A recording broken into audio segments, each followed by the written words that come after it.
Avant tout, fais bouger la tête.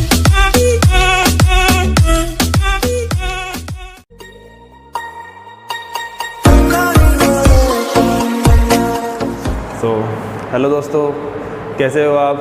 स्वागत है आप सभी का एक बार फिर से मेरे YouTube चैनल में कॉमर्स गुरु में। अपना टॉपिक चल रहा था कंपनी अकाउंट्स। कंपनी अकाउंट्स के मैंने आपको फीचर्स और डिमेरिट्स बताए थे और कंपनी का मीनिंग आपको बताया था। अब अपन आज पढ़ेंगे इसके आगे कि कंपनी में और क्या क्या टॉपिक्स हैं और क्या क्या अपने को पढ़ना है। सबसे पहले अपन पढ़ेंगे आज मीनिंग ऑफ शेयर। ठीक है, मीनिंग ऑफ शेयर। तो मीनिंग ऑफ शेयर में अपन पढ़ते हैं कि what is meaning of share. तो इसकी जो डेफिनेशन है वो कुछ इस तरीके से है, the smallest part of capital which can not be divided in fraction will be known as share. अगर मैं हिंदी में कहूँ तो बोलते हैं पूंजी का वह छोटे से छोटा भाग जिसको आप और अधिक टुकड़ों में विभाजित नहीं कर सकते हो, उसे बोलते हैं शेयर। तो कंपनी में जो कैपिटल होती है वो कौन सी कैपिटल होती है? Share capital. अपन ने एक फीचर पढ़ा था कि शेयर कैपिटल, उसी से निकल के आ रहा है ये कि व्हाट इज शेयर और व्हाट इज शेयर कैपिटल। तो सबसे पहले अपन शेयर को समझेंगे, उसके बाद समझेंगे शेयर कैपिटल को। तो डेफिनेशन क्या है? The smallest part of capital या the minimum part of capital which can not be divided in fraction will be known as share. इसकी जो वैल्यू होती है वो हमेशा किसमें होती है? नेचुरल नंबर में। किसमें होती है? नेचुरल नंबर में इसकी हमेशा क्या होगी? वैल्यू होगी। मतलब 1, 2, 3, 4। कभी भी ऐसे नहीं होगी कि मेरे पास आधा शेयर है, 0.25 शेयर है, 0.35 शेयर है। कभी भी इस तरह से इसकी कैलकुलेशन नहीं होगी, हमेशा नेचुरल नंबर में। अगर मैं अलग वर्ड्स, अदर वर्ड्स में कहूँ इसी बात को, तो मैं कह सकता हूँ कि जो शेयर्स की वैल्यू है वो कभी भी 1 से कम नहीं होगी। जो शेयर की वैल्यू है वो कभी भी 1 से कम नहीं होगी। The value of share can not be less than 1। The value of share can not be less than 1। तो डेफिनेशन क्या हुई?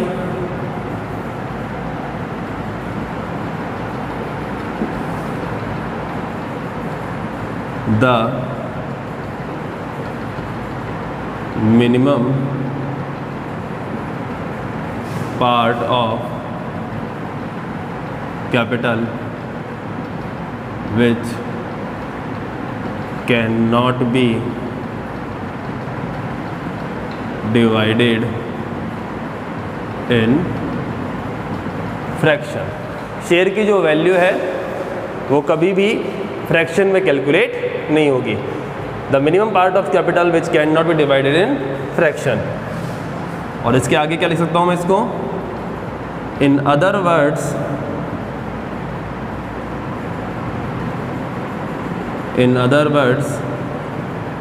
we can say the value of share cannot be less than 1। 1 से कम नहीं होगी। The value of share can not be less than 1। Always be in natural number. Always be in natural number. ठीक है, आगे बढ़ते हैं। इसके टाइप्स देयर आर, अगर आपसे कोई पूछे कि शेयर्स के टाइप्स कितने हैं, तो there are 2 types of share. First one is equity share और second one is preference share.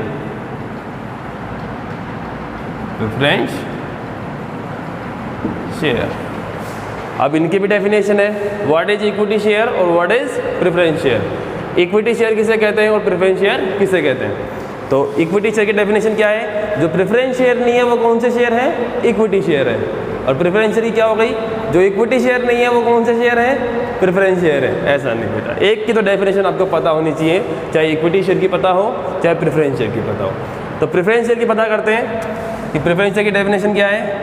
इनके पास 2 राइट्स होते हैं। जिन शेयर होल्डर के पास 2 राइट्स हैं वो कौन से शेयर हैं? प्रेफरेंस शेयर हैं। तो पहला राइट क्या है इनके पास? In case of profit. In case of profit, profit की स्थिति में, in case of profit, right to receive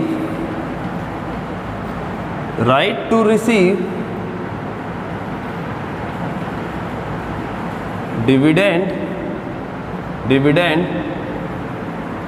prior to equity share. Profit की स्थिति में right to receive dividend prior to equity share. Equity share से पहले dividend receive करने का क्या होता है, इनके पास राइट होता है, डिविडेंड बोले तो लाभांश। और सेकंड होता है in case of liquidation right to receive capital prior to equity share. In case of liquidation का मतलब होता है कंपनी की समाप्ति पर, कंपनी के क्लोजिंग पर राइट टू रिसीव कैपिटल का रीपेमेंट मिलेगा सारे के सारे शेयर होल्डर्स को, लेकिन इन भाई साहब को पहले मिलेगा, किनको, प्रेफरेंस शेयर होल्डर को। बस ये दो राइट्स होते हैं। और इक्विटी शेयर के पास क्या होता है, इक्विटी शेयर कंपनी के लीगल ओनर होते हैं, वोटिंग राइट इनके पास होता है, ब्ला ब्ला बहुत सारी चीज़ें हैं। ये सब आप लोग BST में पढ़ना, मेरा काम अकाउंटेंसी पढ़ाना है, तो मैं आपको सिर्फ बेसिक प्लॉट पढ़ा रहा हूँ, ठीक है। अब इसके बाद चलते हैं नेक्स्ट टॉपिक, स्क्रीनशॉट ले लो जिसको लेना है।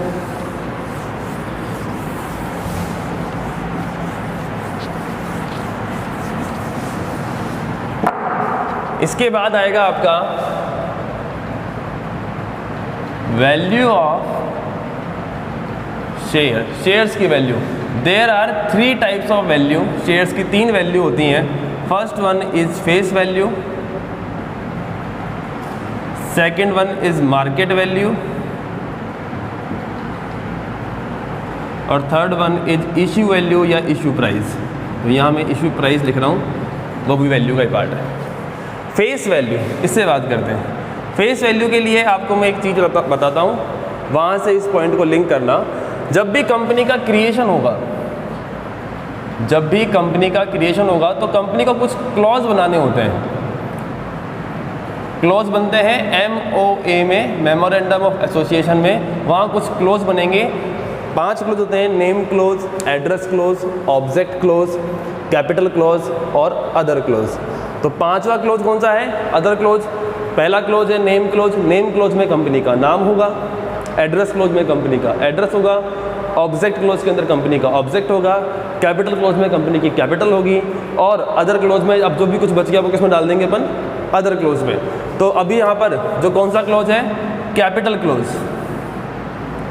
कैपिटल क्लॉज में कंपनी की कैपिटल होगी, वहाँ पर एक कैपिटल बनाई जाएगी जिसमें लिखा होगा नंबर ऑफ शेयर, साथ में कोई वैल्यू। सपोज करो मुझे कंपनी की कैपिटल आनी है 1 लाख रुपीज़, तो मैं यहाँ पे लिखूँगा ऐसे कि 10,000 शेयर्स @10 ईच, और कैलकुलेशन कितनी हो जाएगी, 1 लाख। तो 1 लाख की कैपिटल को क्रिएट करने के लिए मैंने कितने शेयर लिए, 10,000 शेयर्स लिए, और 10 रुपये का एक, 10 रुपीज़ ईच। तो ये जो वैल्यू है, जो नंबर ऑफ शेयर के साथ लिखी हुई है, ये जो वैल्यू है जो नंबर ऑफ शेयर के साथ लिखी हुई है, उसे बोलते हैं कौन सी वैल्यू, फेस वैल्यू। और ये कहाँ पाई जाती है, कैपिटल क्लोज में। कौन से क्लोज में, कैपिटल क्लोज में। तो कैपिटल क्लोज में नंबर ऑफ शेयर के साथ जो वैल्यू लिखी हुई है वो कौन सी वैल्यू है, फेस वैल्यू। पॉइंट इसके लिए। Second point, market value. जिस वैल्यू पर आप अपने शेयर को मार्केट में सोल्ड कर सकते हो, सेल आउट कर सकते हो।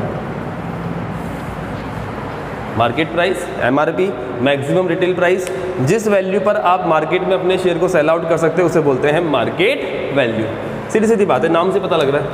और जो थर्ड पॉइंट है वो कौन सा है, इशू प्राइस। इशू प्राइस की 3 कैटेगरी हैं। पहला है एट पार, दूसरा है एट प्रीमियम, और तीसरा है at discount.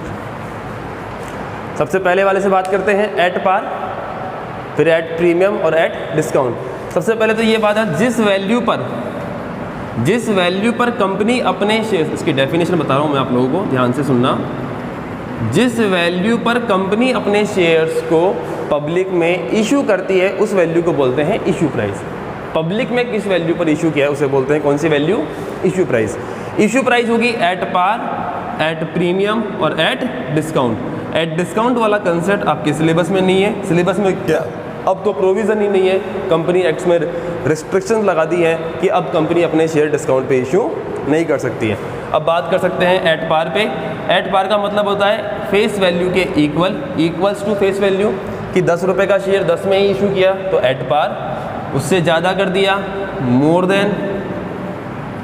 More than face value तो एट प्रीमियम, फेस वैल्यू के बराबर है तो एट पार, और फेस वैल्यू से ज़्यादा है ग्रेटर देन फेस वैल्यू तो ये क्या हो जाएगा एट प्रीमियम। बात समझ में आ गई क्या? स्क्रीनशॉट लेते रहना, जिसको जो लिखना है वो लिखते रहना। अगर आप लोगों को नोट्स चाहिए तो PDF में मेरे पास अवेलेबल हैं, डिस्क्रिप्शन में आप सभी को मिल जाएंगे वीडियो के। आगे चलो, अब बात करते हैं कंपनी की कैपिटल से। कंपनी की कैपिटल, मैं पूरा का पूरा आपको कैपिटल स्ट्रक्चर ही करवा देता हूँ कंपनी का। कैपिटल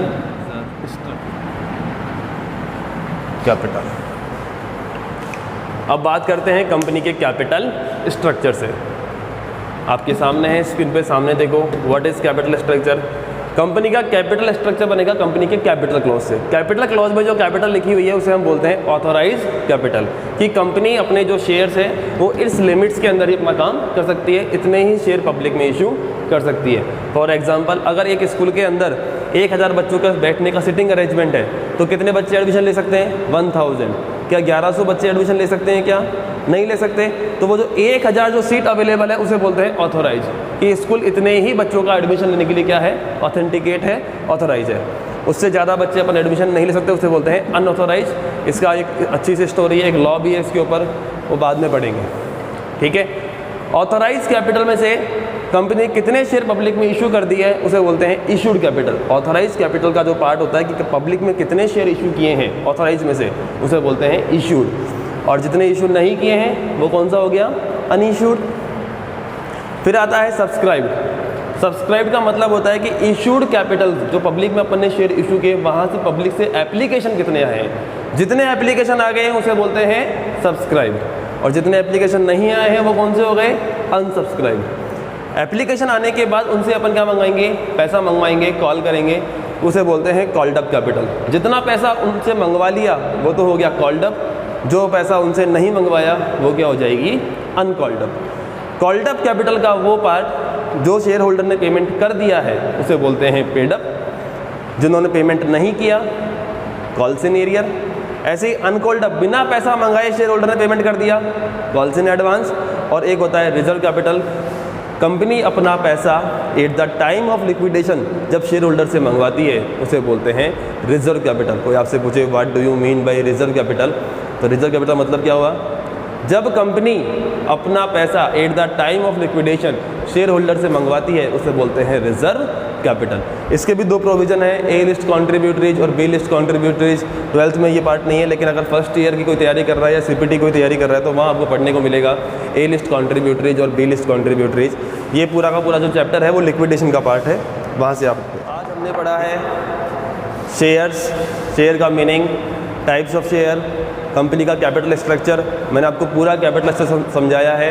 इनकी डेफिनेशन अगर आपको समझनी है या आपको चाहिए एक एक की डिटेल के अंदर, तो वो अपन कल एक बार और डिस्कस कर लेंगे या नेक्स्ट वीडियो में डिस्कस कर लेंगे। आज के लिए इतना ही, कल फिर मिलेंगे। और ये ध्यान रखना है, ये वीडियो लाइक हो जाना चाहिए। अगर आपको अच्छा लगे तो चैनल सब्सक्राइब करना, अपने दोस्तों को भी बताना। ठीक है, धन्यवाद।